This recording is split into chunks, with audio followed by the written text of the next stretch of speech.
Hey, Red Raider fans, I'm Robert Giovanetti, and we are joined by Texas Tech soccer coach, Big 12 champion soccer coach, Tom Stone. Coach, great week, great win on Monday night, culmination of a really successful regular season. I know a lot more to go, but you got to be happy where you are right now. No, we got to pause for a minute and celebrate this tremendous regular season that the girls had. You know, they were in it from day one, played really well throughout. You have to have consistency to win that, league title. It's one of the hardest championships to win. That many games and that much time. So much can go wrong. Fortunately, not much did. And, had a chance to put it away on Monday night, and we did. Such a special group. Didn't lose a match all year. When did you kind of get the feeling, hey, we got a little something special here? I tell you, I think there was certain markers throughout the season that we were like, wow. But there was one early in the season. We played New Mexico in the opening game. And to be fair, in the game, we were, dominant. And we're not always dominant in that game. They're very good, well coached, and they always have a good plan for us. But we owned the entire game, scored, and we're just kind of passing the ball around at the end of the game. And it's over. And we run offside, and they get a restart. With under 30 seconds left, they tie the game. And we're super disappointed. And I'm expecting, the typical players are waiting for the coaches to be like, that's not good enough, or, we got to do better. That's not how we'd like to do things around here. They were so mad. They were so at each other, not personally at each other, but just so visibly angry that they had let that slip away that the coach had to talk them off the ledge, like, hey, calm down. We played awesome. We're going to be fine. But I remember walking away from that night thinking, man, this team's got some passion for competition. Their standard is high. Game one. And so I think from day one, I thought there was a little something edgy about this team that would serve us well. And then throughout the year, certain markers, obviously winning against Texas with 4 seconds left and beating TCU, we hadn't beaten in a while, and playing BYU even at their place in front of 6,000 people, on national TV. These were markers that we passed them all. And when you get through those things, then you can kind of look around and say, well, what have we not seen yet? And we felt really good about being able to close out the season with Oklahoma State and Iowa State, and fortunately we were able to do that. And even the win over Iowa State, they a long stretch, right? We have to block out all that noise, and knowing that, hey, if we go in there and win, we win the league, you got to block all that out. Yeah, and it's tough to do. We didn't talk about it much, but it's in the back of everybody's mind, and it really didn't surface. We played really well throughout most of the game, but when we didn't put away a bunch of chances we had, and to be fair, their goalkeeper played fantastic in the first half, then the game comes down to we're only up 1. And if we tie, we got to share the title. Right. And they need to win to go to the Big 12 tournament. Right. So now they're getting corner kicks and restarts, and they're serving it into the box, and we're uptight because we got our hands around the trophy, but we can't grab it yet. And they're uptight because they want to make the Big 12 tournament, and it just made for a lot of chaos in the last 3 or 4 minutes. But, as often is the case in those moments, Hannah Anderson takes charge, cleared a bunch of balls out with her head. Maddie White caught the last serve right off the crossbar, actually, and your best player stepped up in those moments to make sure we held on to the win. You said something to your team after the last home win. I want to bring that up at the end to kind of close this out, but you mentioned Hannah, and let's talk about some individual awards. Those were announced by the Big 12, and Hannah named Defensive Player of the Year, and certainly deserving. I think from wire to wire, she was the best defender, absolutely. And, we may have had the second best defender, Macy Blackburn.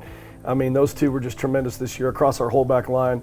Cassie Taylor and Kylie and Lou on occasion, they were fantastic. But Hannah's just the leader. I mean, she's a grown woman, and she doesn't lose balls in the air. She's a terrific 1v1 defender, great leader, and her presence in the box, I think, is what has served us so well. We wouldn't be here without Hannah for sure, and I'm so thankful that the league recognized her. One of my favorite places to watch your matches is right behind the goal.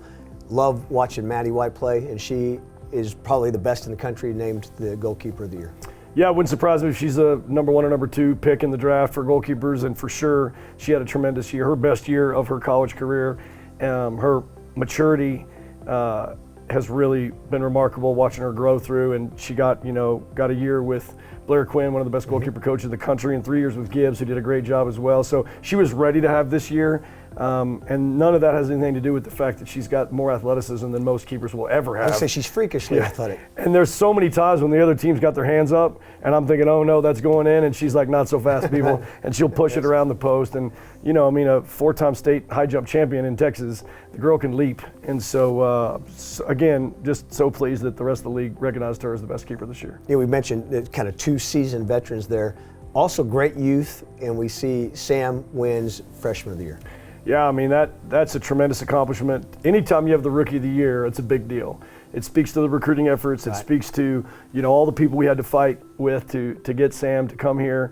and she just fit us to a T. I think we had her mom and dad before we had her, and then we won her over, and she just lived up to the hype. I mean, she sat out a lot of her junior year in high school, got healthier senior year, had a good senior year, but she just wants to be a pro, and she wants to, every game matters to her, every practice matters to her, everything about soccer matters to her, and it's been great to watch her grow and develop in the college environment. I think the best is yet to come for Sam. So many players that could have received individual awards, obviously, but you dominated the first team. Those three, obviously, first team All Big 12, but you had a couple others as well. Yeah, I mean, also on the first team, Ashley Williams, who is our leading scorer again for the second year in a row. Last year tied for the league lead. I think this year finished second behind Byers, who deserved her award as well. But Ashley has been a 3-year I get better every year player. She has literally improved her game year to year to year, which not everybody does. And so it's been really fun to watch. 14 goals, and I believe she's in the top in the country for game winners. And when you've got somebody scoring game winners on the national level and scoring 14 goals, you got a chance to go far, especially when next to her has been Alex Kerr, who was on the second team All Big 12 this year and has just been an absolute blessing for this team. 10 goals. She scored 10 goals in this 1 year. She scored 12 her entire career at Vanderbilt before she got here. So we certainly got to see and witness and enjoy the best of Alex Kerr. And we wouldn't be here without Alex and Ashley scoring all those goals. So, that's tremendous. And then, of course, Macy Blackburn rounds out the first team All Big 12, and she obviously deserved it. Didn't play the last 3 games and still won the award, which also speaks to, I think, how much her reputation and the coaches that were scouting us had seen her on video. And so even those that didn't get to play against her got to witness what a phenomenal year. Still in the top 10 in assists in the entire country, and she's a defender, which, said no one ever. So that's pretty impressive. And I was glad to see, because it was sad to see her go out, that she still gets recognized like this. Well, I agree, and I think, the coaches just recognize, of course, she's one of the best defenders in the Big 12, whether she has to sit out the last couple games or not. And you never know how that's going to work out, but, deservedly so. I mean, Macy's a big timer. All right, you guys are picked preseason to finish, I believe, 5th in the Big 12. You win it, don't lose a match. Congratulations, Big 12 Coach of the Year. And I know you want to spread that around, but well deserved, but you got a great staff. Well, yeah, and I appreciate that. And I think everyone knows now, too, in modern college sports, there's no chance that these awards are for one person. I am the head coach, so I get it on the thing, but the reality is it's a staff award. And, our frontline staff of Nick and Blair and Bailey have just been amazing. I mean, Blair is one of the best goalkeeper coaches I've ever been around, if not the best in the country. And he adds a whole lot more to our team with scouting network and recruiting networks and his ability to see the game. He sits next to me and tries to keep me calm, which he doesn't do a very good job of. But he's just been a brilliant addition to the staff. And then, Nick, we call him the chief of staff. He's got more things on his plate, and he loves it. He loves being busy. One of the smartest coaches I've ever been around, very tactically oriented, helps design all the practices and prints them out for us to make sure that we're all on track as to what we're going to try to get done each day after we've planned it out together. But, those two guys have been instrumental, and Bailey, of course, our director of ops, holding it all together. And then right next to him, and this may be, honestly, the MVP of the whole deal, is our sports performance team. I mean, Katie Munger, our strength coach, DJ Clark, our sports scientist, and Matt Robinson, our head trainer. I don't know how it is around the country, but if they're not one of the best sports performance teams in the nation, I'll eat my hat. These three speak the same language. They understand all the technology. Gio, there's a million data points out there now that you can gather, but these guys understand how it applies to soccer. They're like, PhDs at this stuff, and they all speak the same language, and they're invested in the kids. And, they all meet the criteria of our staff. You've got to be invested in the players. You've got to be not afraid of the work, because in college sports, man, we put in a lot of hours. Our families have to deal with the hours, and you've got to be smart. You got to be sharp, and those three are super sharp, as are Blair and Nick and Bailey. And so that's a staff award. That's our frontline staff, and for sure it goes to everybody as to how we got there. Okay, as we wrap up, this one wanted to say, I heard you tell the team when you were close to winning the Big 12 title, said, yes, we got a chance. That's not our focus, though. That's not our goal. We'll go ahead and get that trophy, but we've got bigger things ahead.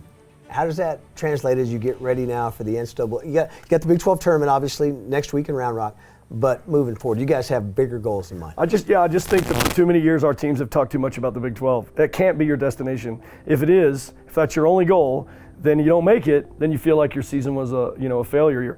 And the teams that do well are the teams that play in November. We call it November soccer. And in the NCAA tournament and going deep has got to be your objective. And along the way, you might get a chance to win a couple trophies. And I said, if we look up and the Big 12 trophy's right there at the end of the next game, then we'll pay attention to that. But for the meantime, let's just try to make that postseason. And sure enough, we look up and there's Iowa State. We got to go out there, and if we win, we get the trophy, and we did. But it's hopefully it's just a stop on the journey. That there's some more great things ahead. We'll have to see, because there's a ton of great teams in our Big 12. We got to do it all over again now in an 8-day period, and then the postseason beckons and we see who we get to play there. Yeah, it's going to be fun. November soccer, we're about to see it come out to the Walker when the first rounds are announced. Big 12 Coach of the Year, Big 12 champions, Tom Stone. Coach, congratulations. It's been a fun ride so far. Thank you. Wreck 'em.